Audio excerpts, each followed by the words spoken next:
All right. Hey, Catters, how you doing today? Super, how are you? Good. They all said in unison, although they were mic'd. Good. Okay, so let's see who's gonna go first. Flavia, I know you have a question for me, so Uh, fire away. yes, so you've been so resourceful in helping us find and interviewers, people that we can interview. But let's say I am at an event, at a conference event, where I know there will be lots of people that I want to talk to and I want to interview. How would I go about stopping them or getting them to stop and wanting to talk to us? Do you have any suggestions on how to do that at a conference or events? How can we maximize um, Mm, uh, the number of interviews and the quality of the interviews that we can get at an event? yeah, great question. Um, do you have the ability to know who you want to interview at that conference ahead of time? No, it's a huge conference. It's the big Salesforce conference in San Francisco. And so right now I don't have access to the participants. I know some of the companies. I know the biggest competitor in our in that particular segment, our biggest competitor is going to be there. So we could hang out near our competitor's booth. But otherwise, I don't have a list of participants. It's a very, very big conference. I believe thousands of people will be there, and I doubt we'll be able to get a list of participants. Is there another way to determine, like, how do you know who is going to be the type of people that you want to interview? What are those people gonna, what are their behaviors going to look like? Um, well, I don't. I know that this is part of the discovery process that we're in that we know we want to address the sales segment, but within sales there are so many verticals, and hence we could make a choice about which vertical we want to go after. But I'm not sure how to read a vertical in people's face. Yeah. Yeah. Uh-huh. Yeah, this is when is the conference? Next week Oh, geez. in your neighborhood in San Francisco. Okay. All right. So, conferences, in my opinion, are a fantastic way to do a lot of stuff in a little amount of time, but they require just an obscene amount of effort, most significantly before the conference. Got it. So when I want to get out a list of, oh, and Stephen just put up in chat a list of exhibitors. Yeah, so we can talk about that in a little bit, but so if you want to make the most of this conference, I highly recommend dedicating basically every moment you have from now until the conference doing research. So you got to figure out the behaviors of the people that you want to talk to at that conference now, because when you go stand there, you're going to be awash of 10,000 people walking to and fro, and you're either going to feel like, oh my gosh, I should interview everyone who walks by, get overwhelmed, and then because you're interviewing people across customer segments, not being able to find a pattern amongst the noise, because you're going to be talking to someone who's in a nonprofit and someone who's in a for-profit internationally and someone who's doing, sales of shoes, and so it's going to be all over the place. So regardless of where you're interviewing, you got to know the specific customer segment that you want to discover the problems of. And then to the extent that you can, I really encourage you to try and reach out to those people ahead of time. And we can talk about the list that Stephen has and other ways that you can find out those people and try to set up a meeting ahead of time, because I don't know if you've done many conferences, but for me, everyone is at the conference to go get something. They're all there to hustle for something. And after the conference, everyone's following up on their hustle. And no one cares about following up on your hustle, right?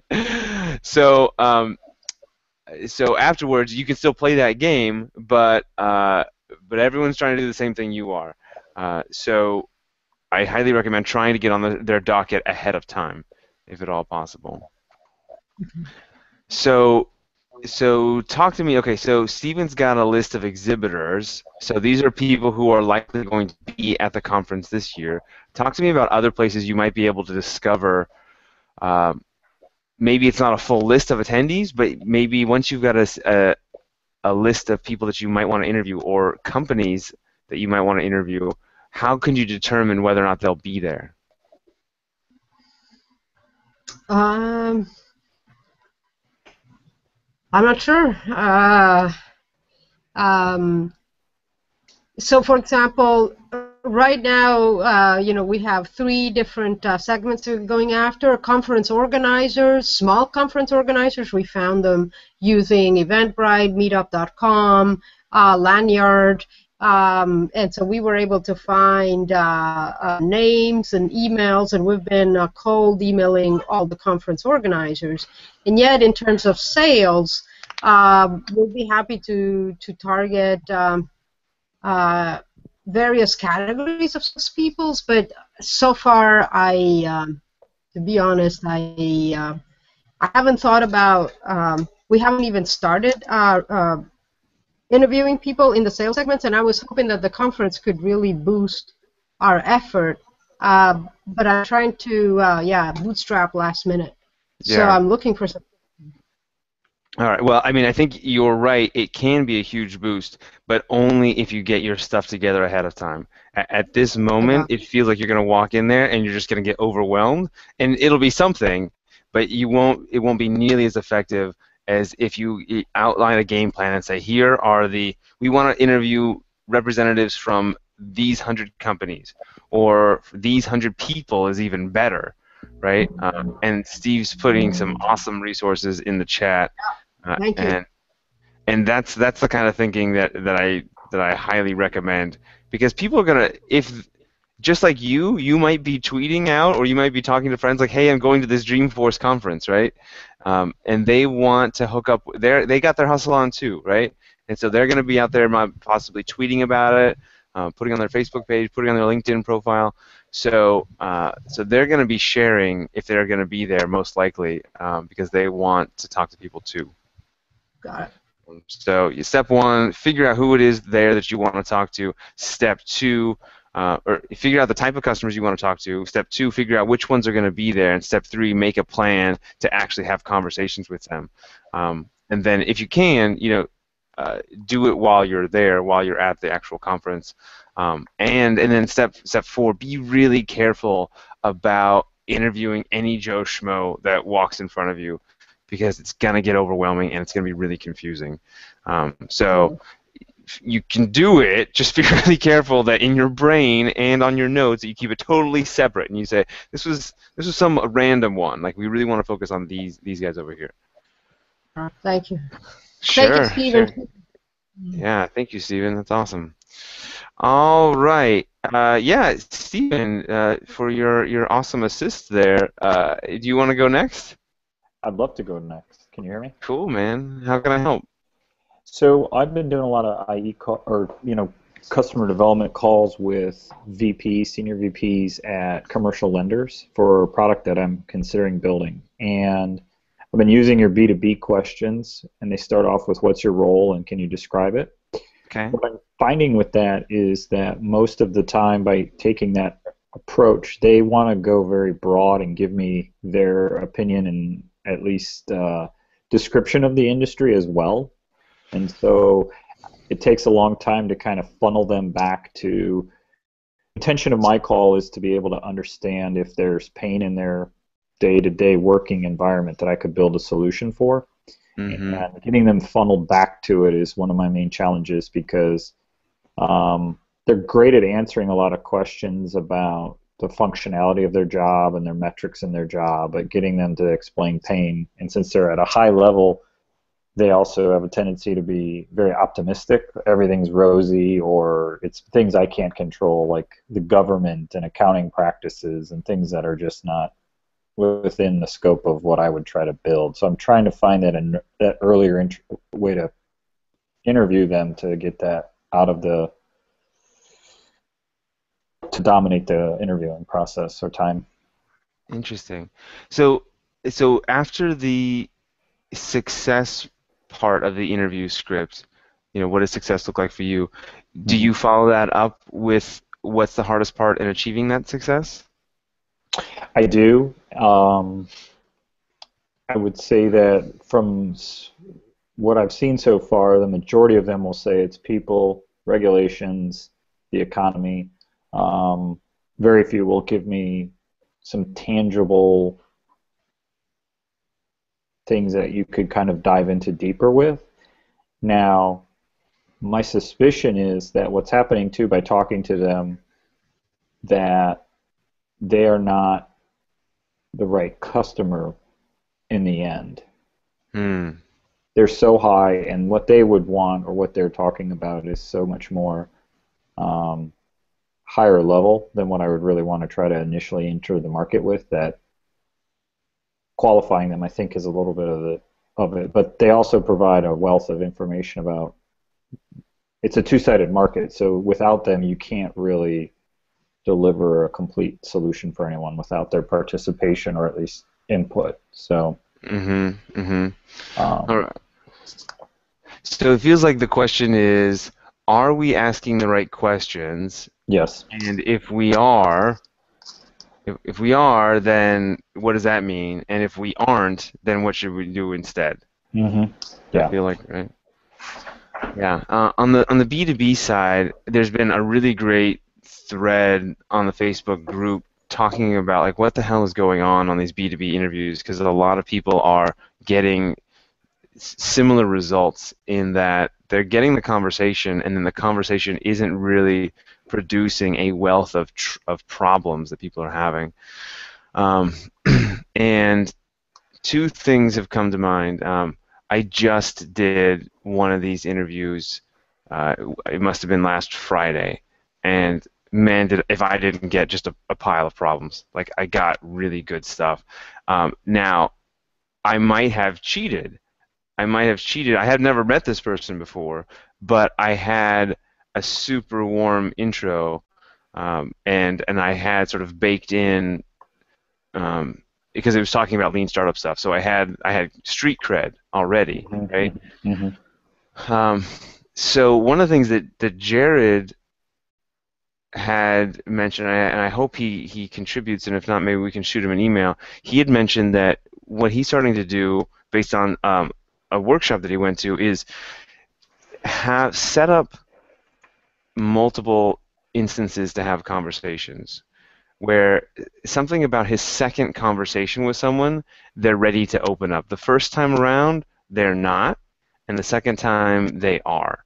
So whether it's with an email dialogue to get people warmed up, and then a follow-on conversation, something about yeah, I don't, it sounds like he's early on in his process, but it's something that like we may need in B2B interviews. And I should say this hasn't been the case. I have had success with first-time calls. That trust may go a long way. So I'll throw that out there. So finding a way to double up on those conversations. The other thing that comes to mind is they simply, if they're talking about problems, if they're talking about regulations, and whatnot, is there anything else? Is there anything that they're doing to try and solve those problems? Do you get the sense that they're So I get a sense from them that they would like to do something about it. However, there were some laws that were passed and there were some accounting practices that were changed that kind of implicate their business. So, like one of them that constantly comes up is they say, I have to do commercial leases with companies that whose accountants don't know how the hell to even financially account for this the correct way. Like there's just this whole gray area that accountants are, and I could okay? see where they would want to have some kind of product or way to explain or to help that customer, the customer's accountant, do a better job of accounting for stuff. But at the same time, like when you ask them that, they all say, they do it, but they have to do it manually right now. It's a laborious process, but it's part of them getting a deal done. I hope that kind of answers. And have you heard that from multiple people? I've heard 3 pains no matter what size. I've talked to everybody in the multi-billion-dollar phase of this, $100 million phase down to the $5 million year business. The 3 main things are documentation from the customer that wants the deals is always a pain because they have to like chase the customer to get financial statements. So that's a product that could possibly come out of this. There's a graying of the industry. Majority of them complain that the bulk of the people in the industry are all 50 to 65 years old. And the third thing that a lot of them complain about is low interest rates are making it difficult for them to get people to do leases over doing loans. So that's kind of what the 3 things at all stages of this are. And I guess the fourth one is there's a ton of money and not enough deals.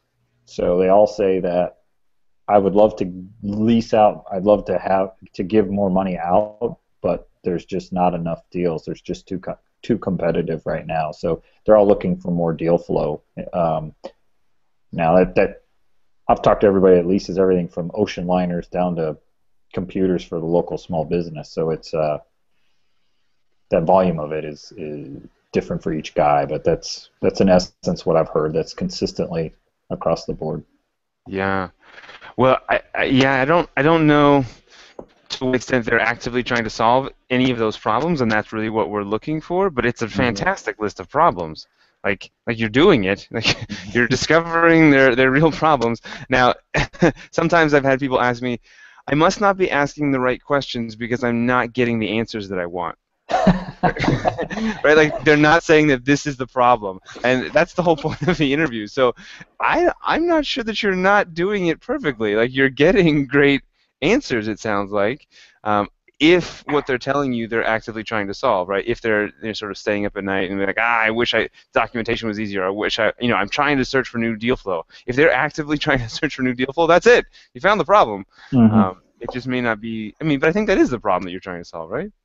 That is. And I think probably the best interview I've done doing the process was I asked a guy who's in the middle of the market but very successful. I asked why there wasn't a product to do the deal flow, and he said because me and all my compatriots basically shut that down. We didn't want any kind of web system that commoditized this so that a business could understand it better. We want to make it cloudy and murky and difficult, so we're kind of the incumbent. So I see. All right. Well then, yeah. Lucas had something out there, and I wanted to invite him to share. Yes.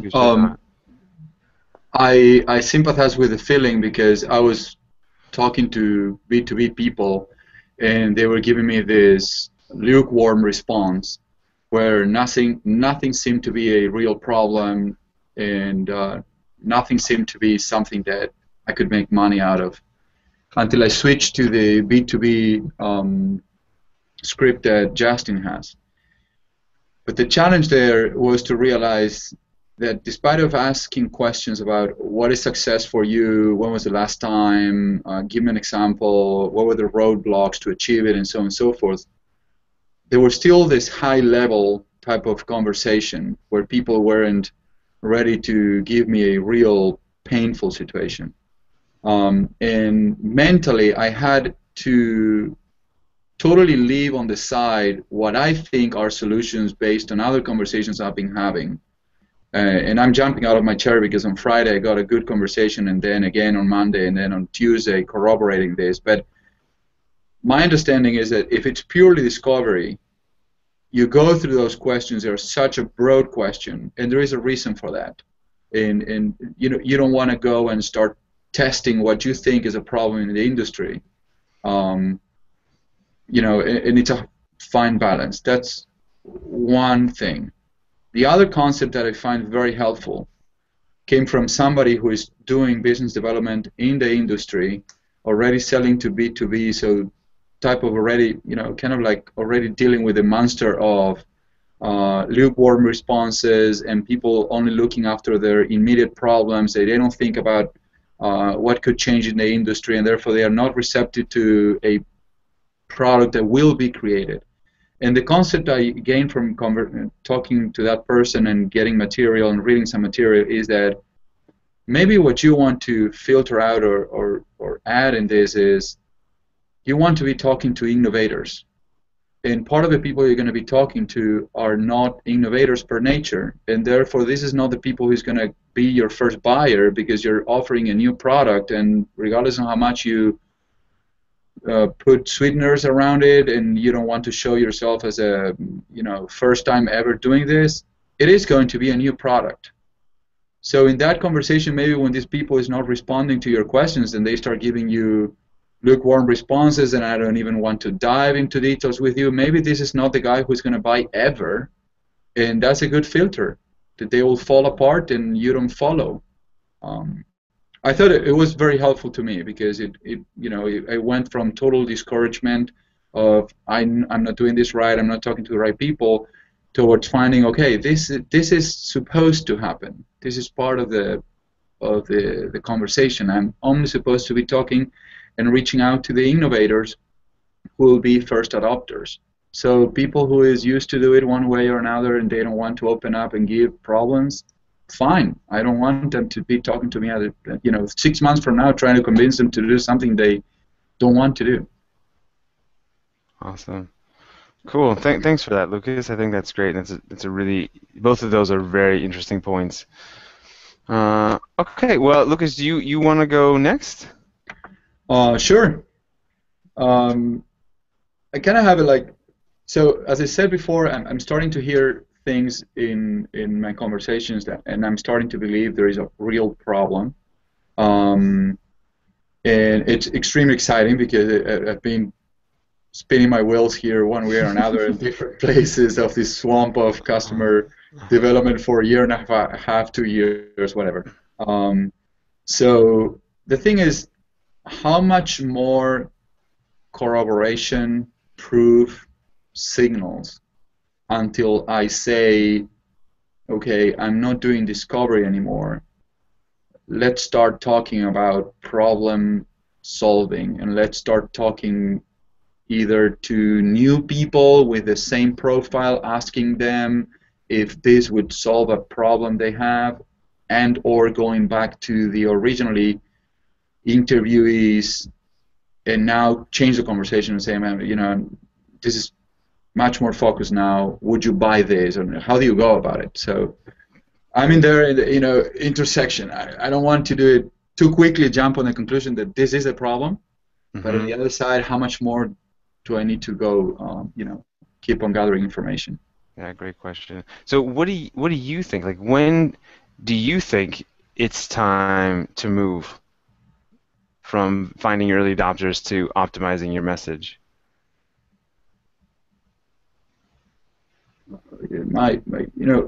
I tend to be oriented towards numbers, and I would say it's a matter of the market I'm able to acquire.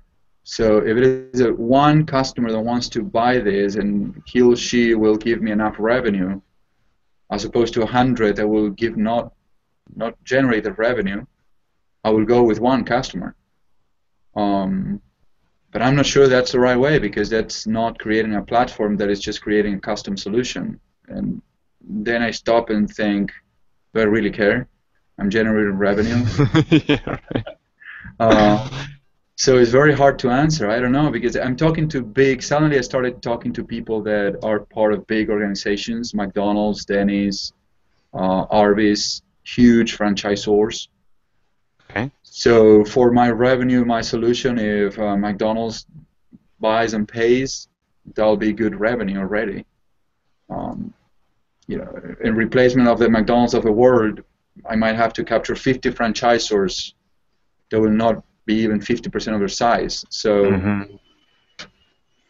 I don't know. Yeah, I think this is it's a common problem because it's really fuzzy to determine so many things at this point, right? It's hard to determine how much is that McDonald's contract even going to be worth. What's the percentage chance that you're actually going to convert on the McDonald's contract? How long is it going to take?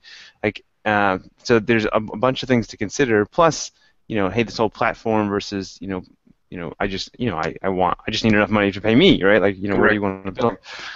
So I think defining your success metric for interviews, it's not something that we talk a lot about at the beginning. I probably should do a better job of emphasizing that.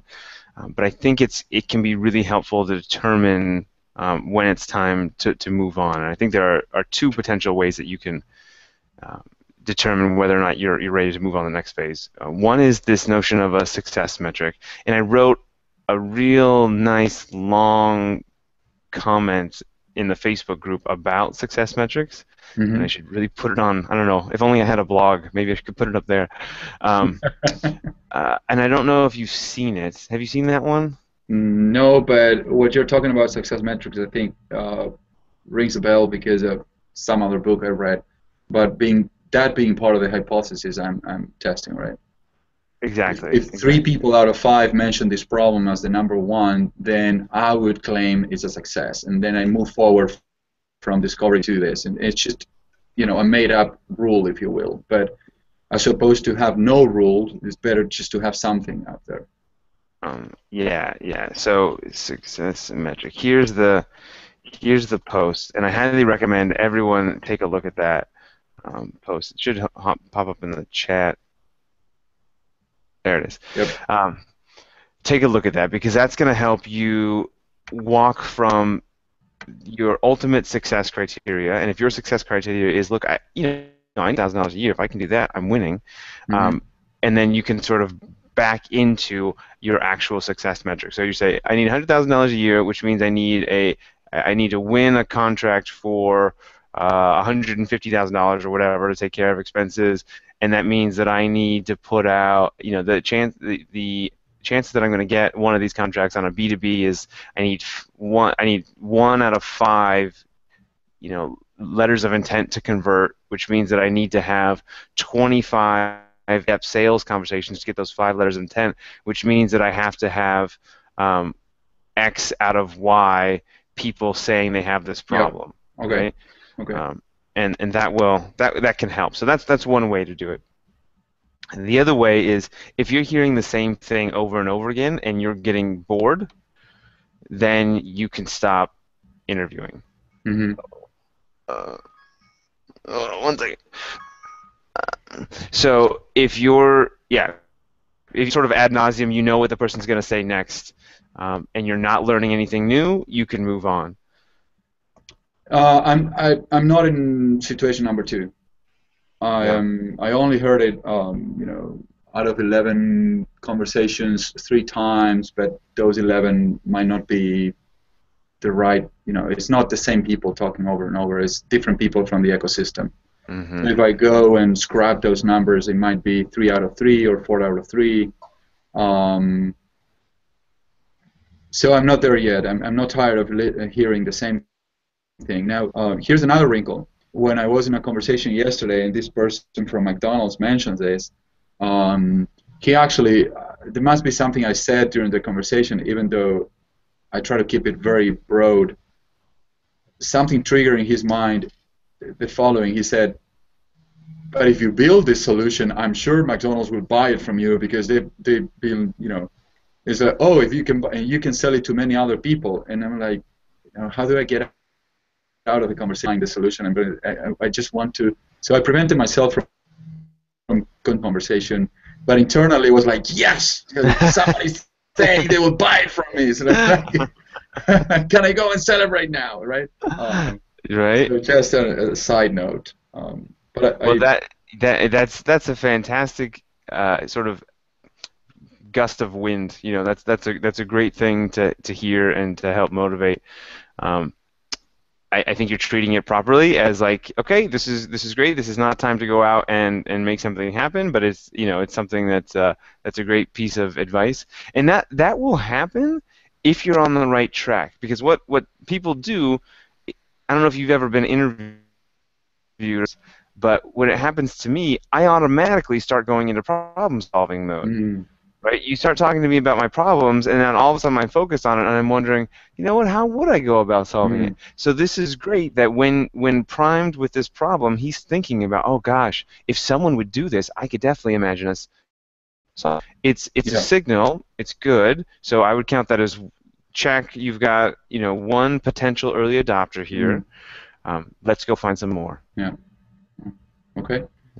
So I'd recommend define your success metric and know that anything you learn during these things, it's gonna make the next steps, which I would recommend be optimizing your message in your channel. It's gonna make it so easier.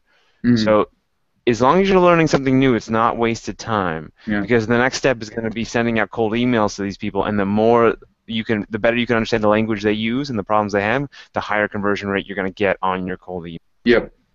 Yes. Okay. Awesome. Cool. Great job, Lucas. That's awesome. That's fantastic to hear. I'm really excited. Spreading fast food around the world. I love it. For Lucas, Justin, just around what you were saying before, an investor once told us to do a little bit of financial modeling and say, imagine two scenarios and different price points. So if your price point, let's say, is to sell something to consumers at $10 a month, how many subscriptions do you need to sell every month in order to be profitable? What's your team like? What's your costs? And therefore, how many customers do you need to have? And what do you think your acquisition cost is? If you're selling B2B, what's your price point? And therefore, how many of these do you need to sell? And so if you can do a little bit of a financial model, then you can establish your own metrics based on that as a result of your model. And it doesn't take that long. We found it really useful to do the exercise on a spreadsheet. Yeah. Okay. Good. Thank you. Awesome. Thank you, Flavia. All right. Who's up next? Marcos, do you have any questions? No, I'm good. Okay, good, because I can't hear you anyway. I can just barely hear your whisper. Daniel, Greg, any questions? I'm going to be a silent partner today. Sounds good. Sounds good. I've just been really enjoying the back and forth here. Okay, cool. All right, who's got more questions? Now it's free for all. Any additional questions anyone's got? Rashes you want me to take a look at? No? Yeah, go ahead, Stephen. When you are looking at success metrics, Justin, for something like this, do you typically, I've heard you say this a few times, you try to look at the behavior that you can control, for instance. And what I mean by that is sometimes in the group calls, people say, well, I'm going to get 10 interviews. Well, you have to back them back up and say, what's the real metric there? And, it's, for instance, I'm going to contact 50 people and hope to get 10 interviews from that, but the real action I can take is the 50. And the reason I bring that up is just to kind of concentrate back on what's the controllable versus the uncontrollable in the experiments, so to speak. Yeah. And kind of what have you seen it kind of progresses through, a long period of time of kind of what we're all dealing with here in terms of discovering how to build our businesses. That's a fantastic question. I appreciate you bringing it up. The way I think about the two different things that we're trying to measure, one is the SMART goals, and one is the results of an experiment.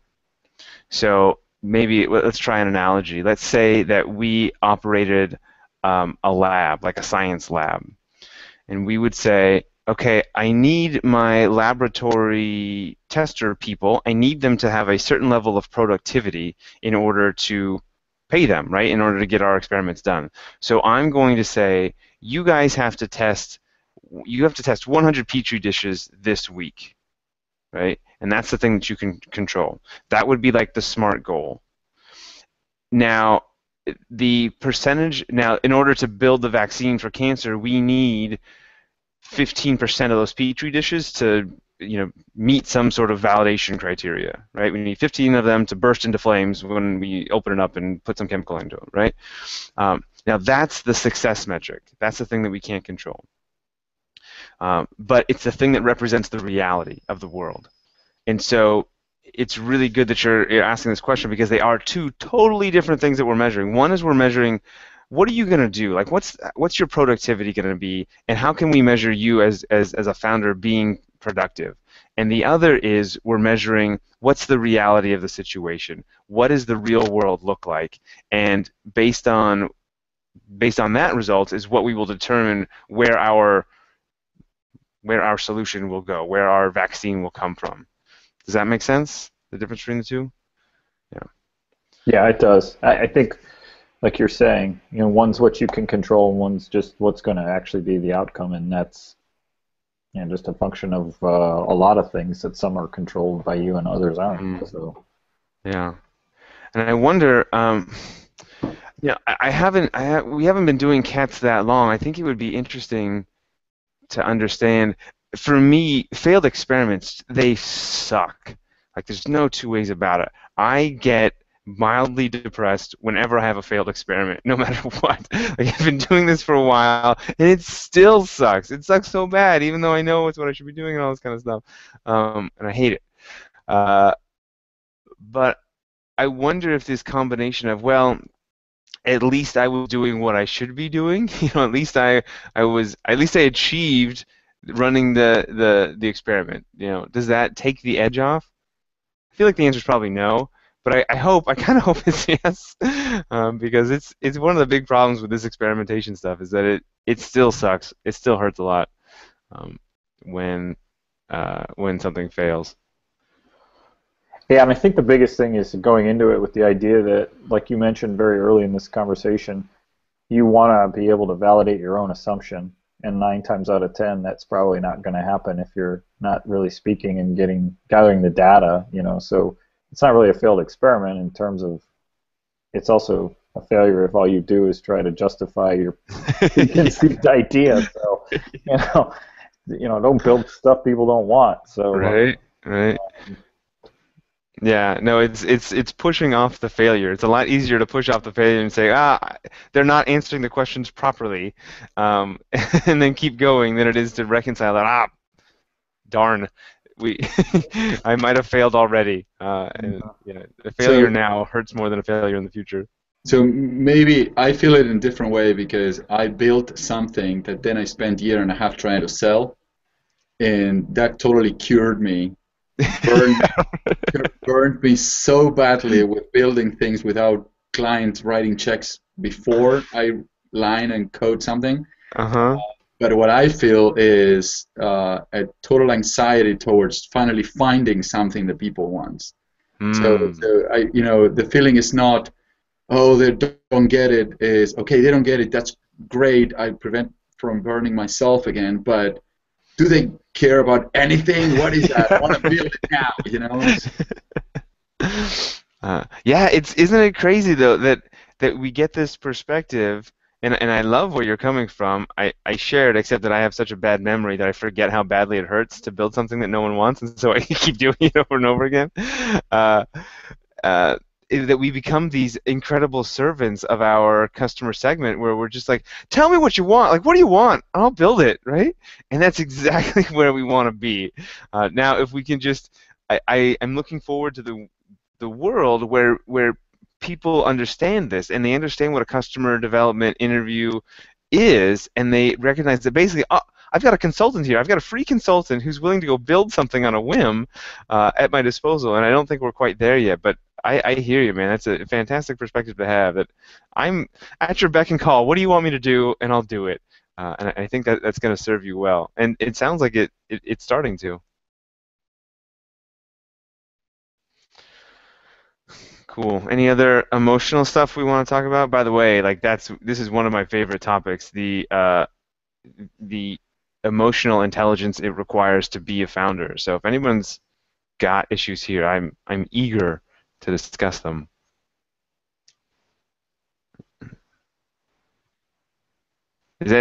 who here has? I'll just say I highly recommend that all founders have a therapist, because the same reason that you are starting a company is the same reason you need a therapist, and we all do. For what it's worth, I've got one, and he's awesome, and it's great. So for the good times and just the normal times. Because I think if it's not a therapist for yourself, a counselor for your marriage is also advisable. Yeah, yeah, right. Amen to that, brother. Yeah, yeah, yeah. Somebody was just to touch on that. Somebody was saying in the Facebook page how hard it is to talk to people about your ideas and the elevator speech and how you communicate that. And I think the biggest the biggest lesson I learned in these 2 years was to just filter and give information to people based on the relationship you want to preserve more than the one you have. You know, I came from almost 10 years in the consulting world, and the perception of people, not the reality, but perception of people is a lot of stability, high income, a lot of prestige and recognition, and you know.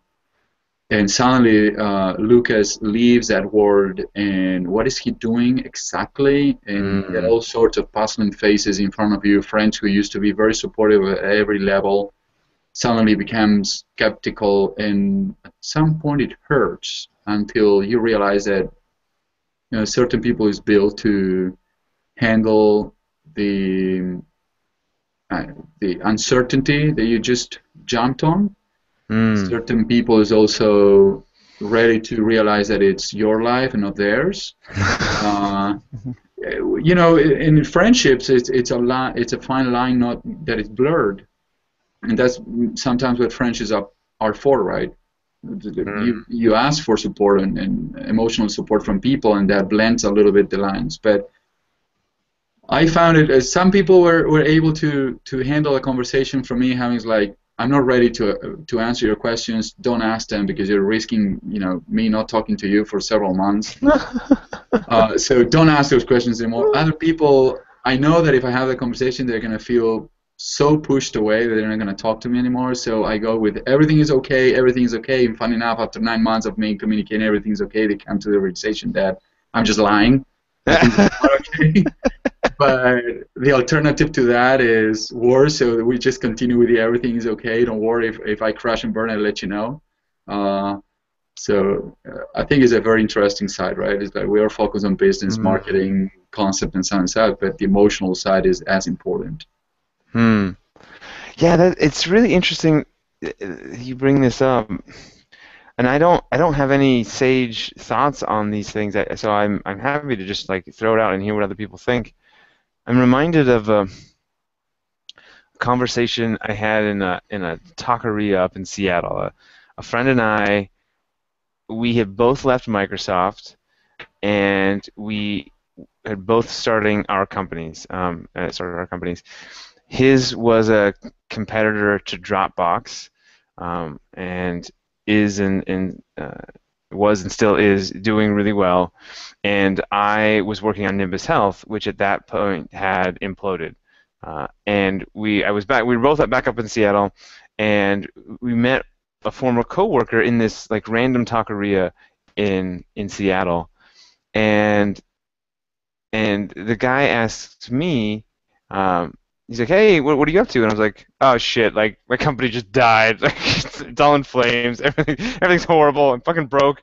You have money to pay for my tacos, like, and I'm sort of making light of the whole subject, and then my friend of mine, and at this point, it wasn't clear that my friend's company was going to be as successful as it was. So he certainly hadn't imploded, but it was not clear what the path out was, and he was like, oh, everything's great, things are going strong, like, and it's like I could smell the bullshit, and he's making me lose my appetite. And so after our friend leaves, and when we're talking about it, and I'm about to lay into my friend, being like, dude, what are you lying for? What's the point of you lying? And he, before I can do that, he rips into me for not portraying a certain level of success. right? That ultimately this is a future employee of ours, and we should be talking about how great things are. So it's just, and I don't know what's right or what's wrong.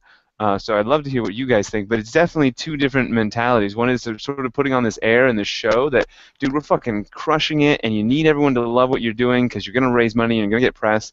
And then the other perspective, which is just like, dude, this is how it is. This is the life, and I can't really justify it other than like this is just simple the truth of the matter.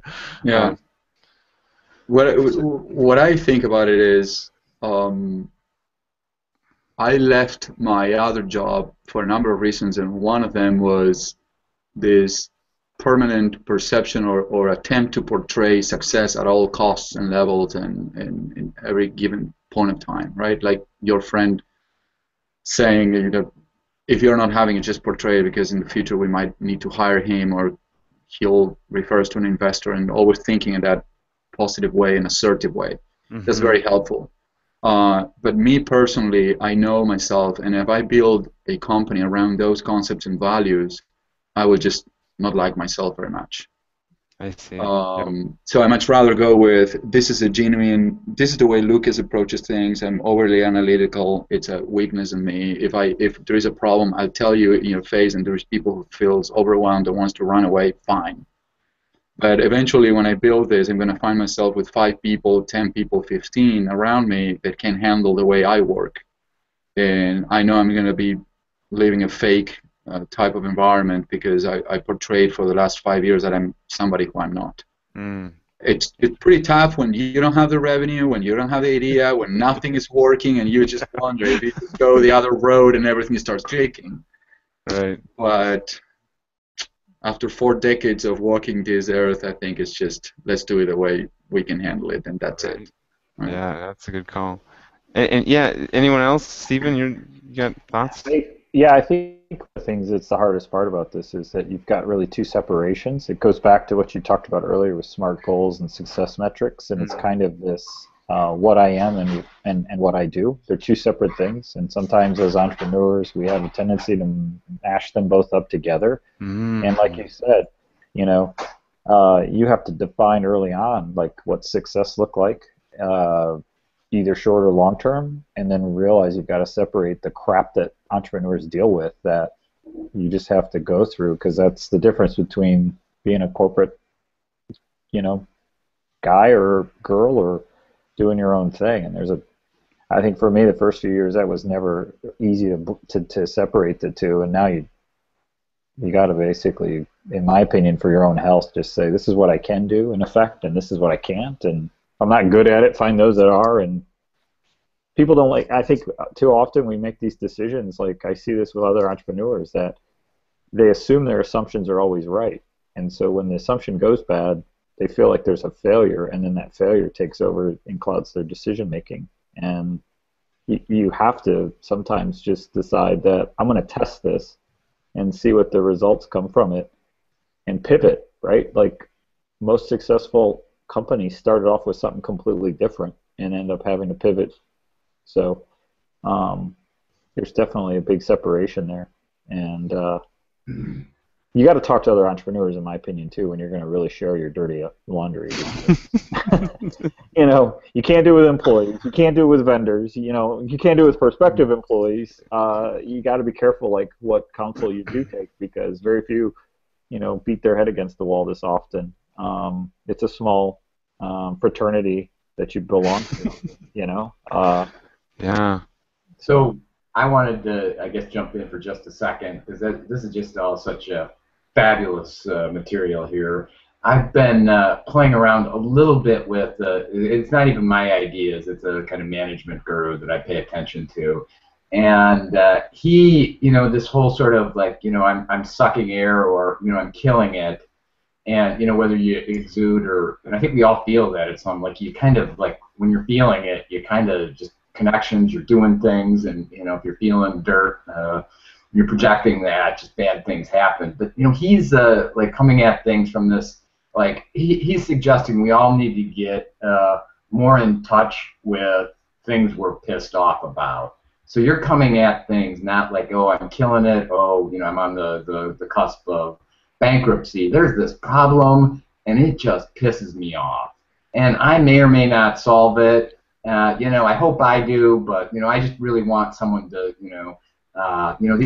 these corporations, the way they do data or whatever your thing is, it just pisses me off that, you know, this problem isn't getting solved. So I'm asking these questions. I'm open to, being turned this way, that way, you know, based on our customer interviews. But fundamentally, you're pissed off about something, and, you know, kind of using that energy. And so it's not like, oh, hey, great, you know, I'm really killing it now, or, you know, I got to go get a corporate job. This problem that, is really pissing me off. So it's just, I don't even know if it's relevant here. It's just kind of an idea I've been playing, kind of where you get your, where you get your juice from, if you will. Interesting. And Greg, do you find that is motivating for you? That it's helped you, that perspective? To kind of, you know, constantly walking around a little bit pissed off. There's energy there. Okay. So tell me more. Like, is that energy that you have? Do you find it motivating? It does. I mean, most of corporate life really does piss me off when I think about, you know, going back to work on, you know, 'cause I've been a corporate guy my whole career, and most of the shenanigans and stuff and the way that people do things, it really does piss me off. And so, you know, that's genuine. And so I'd like to do something where, you know, I guess that would be the thing that pisses me off. I've got ideas about, you know, what I could do to make that better, or, you know, maybe small, medium-sized businesses are the way to go. But yeah, dysfunction and, you know, kind of wasting your life on a corporate payroll, that does piss me off, and I do get juice from that. Yeah, I guess I found that there are some things that do piss me off and motivate me to do something. I think what I'm working on right now in terms of customer acquisition teams and the blog, that comes more from a place of love and compassion and trying to help others find their fulfillment. But there are things that I work on, like we did an online workshop recently, which is not a webinar, very different than a webinar. It's an online interactive experience where you're working with other people and you're collaborating and stuff, and that comes straight from a place of hate. Like, I hate webinars. I hate how crappy we do remote teaching at this point. Like, it's just, God, there has to be something better. We have the whole internet. I was telling a friend, Kevin DeWalt, yesterday. I was like, look, we can watch people do very inappropriate things over the internet to each other, and do all sorts of interactive experiences that way. Why the hell can we not teach entrepreneurship over the web in a more interactive way? So I can say that there are definitely things that piss me off. Email courses piss me off. Books piss me off. I'm kind of pissed off at books right now because, God, shouldn't we be able to have a better learning experience than a book where you just sit there and sort of like tacitly, information sort of flows over you and you ignore half of it? Shouldn't we make it better? So I can see that. I think I'm a little more pissed than I thought.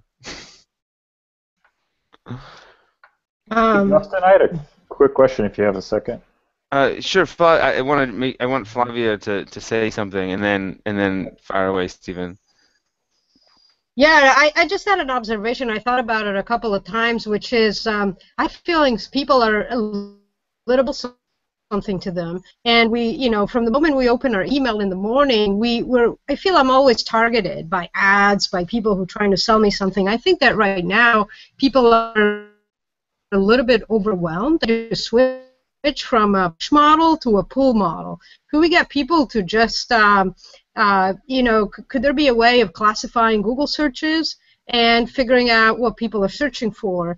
Once I thought we should have a platform in which people say what they want to buy and advertisers could sell them coupons and make it localized.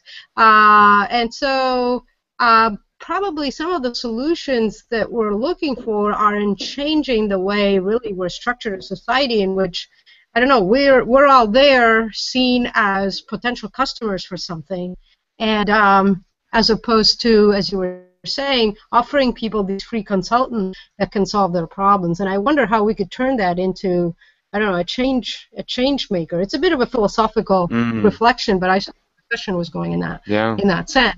Now, how do we all in an efficient way? If we could turn that into a business, that would be valuable, as opposed to just business list of emails of people that we can target. There's saturation, I think, on this channel. We're working on saturated channels. Yeah. Yeah, you might have a really interesting point, and I think it's something that at some point everyone who gets into customer development sort of realizes this idea, like, holy shit, wouldn't it be better if the customers just tell us what they want? And I think as more, like, we would all be early adopters for that kind of thing, right? And so it's growing. The early adopter pool is growing, and so I think it's not a question of if it happens. I think it's a question of when. Like, when people will continue to try. I'm sure that people are trying right now, and they will continue to try. And eventually, there will be critical mass of people who want this sort of thing. And I think you're right. I think that will be a thing at some point. Hopefully, they'll use customer development to build it.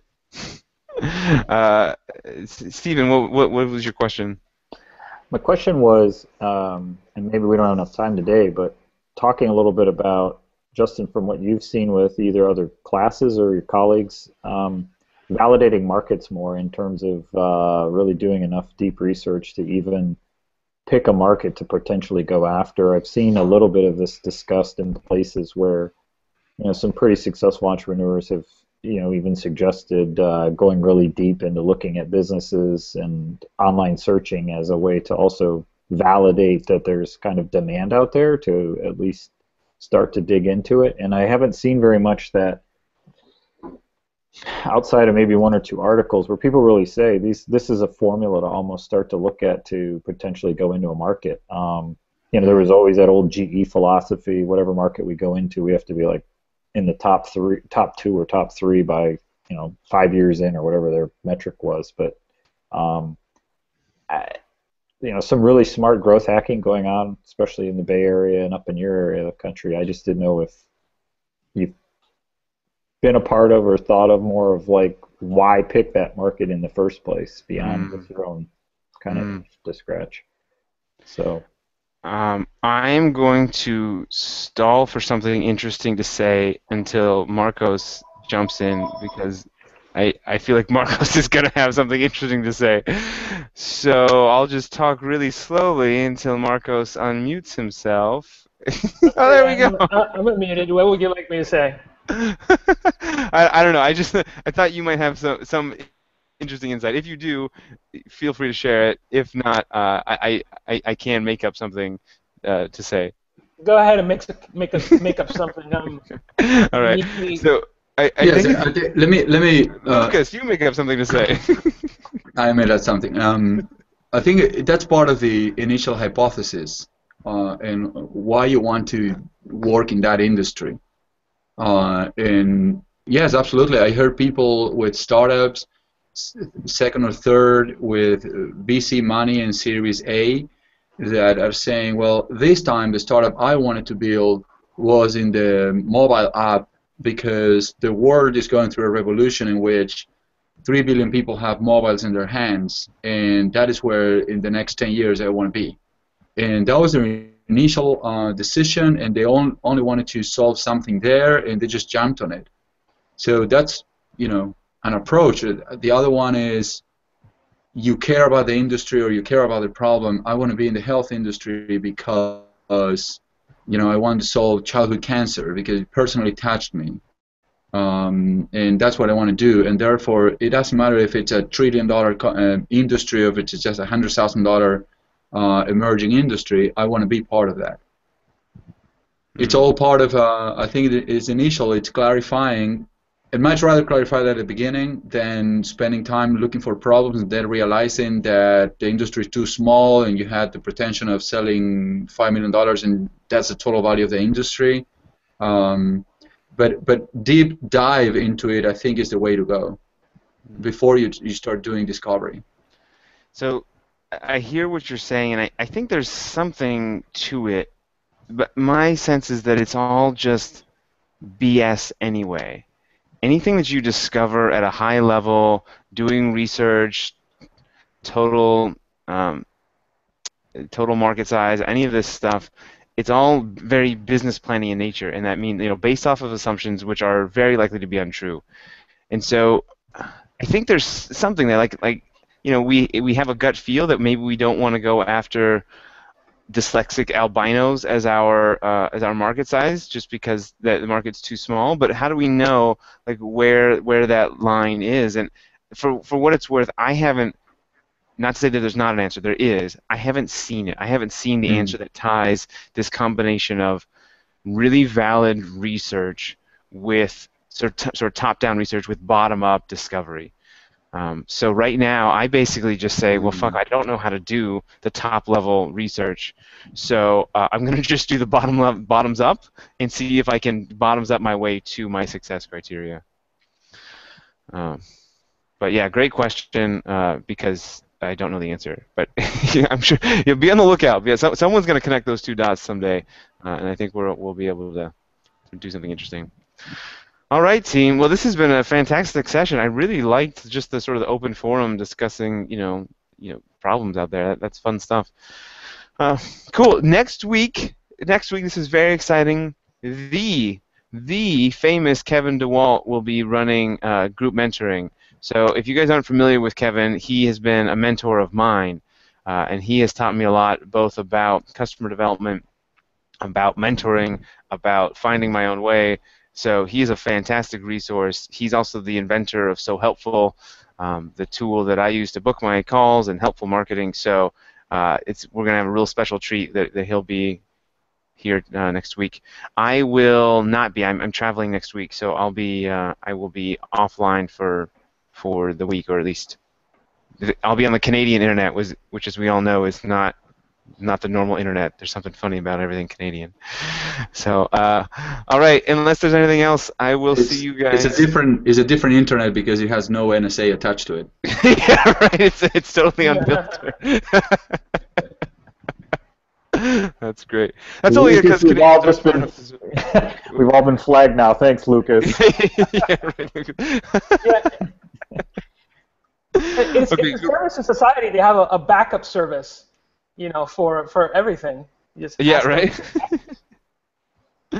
Well, okay. So, real quick side note on NSA tapping. I was talking to a community director in Iran about his startup community, and I swear to God, it was the craziest thing. I really wanted to know about sanctions and nuclear weapons and all this kind of stuff, and it must have been a coincidence, but it felt like it wasn't. Every time those words came up during Skype, the call would drop. Huh. So anyway, it's not a coincidence. Yeah. It's not a coincidence. It's not at all. It feels like, yeah, no one can write software that well. Did you hear about the guy, the CSA script writer? CSI script writer? No. There's a guy it's stalled. I think it was in the New York Times or Washington Post, so it's vetted and everything. This guy is researching for one of the episodes, and he wants to write a script that is very realistic in terms of the crime scene. So he starts researching on what has happened in the past with domestic violence and husband killing wives, and quote unquote the perfect crime. And he researches and Googles. And one day, you notice, the FBI is knocking on his door, inquiring about a lot of things in his relationship and wife and so on and so forth. So it obviously raised a flag. Now, it goes back to the question, can they make up what it means, right? If you end up interviewing the CSI script writer, but on the other side, the terrorist is speaking in code and you cannot pick it up, why are you grabbing all the data anyways? I see. I see, yeah. Yeah, if we're not, I wasn't smart enough to disguise and to use code words, so clearly I'm not smart enough to be a terrorist. All right, guys. I will see you guys on the interwebs, NSA or not. See you soon. Thanks for your time. Ciao. Bye, everyone.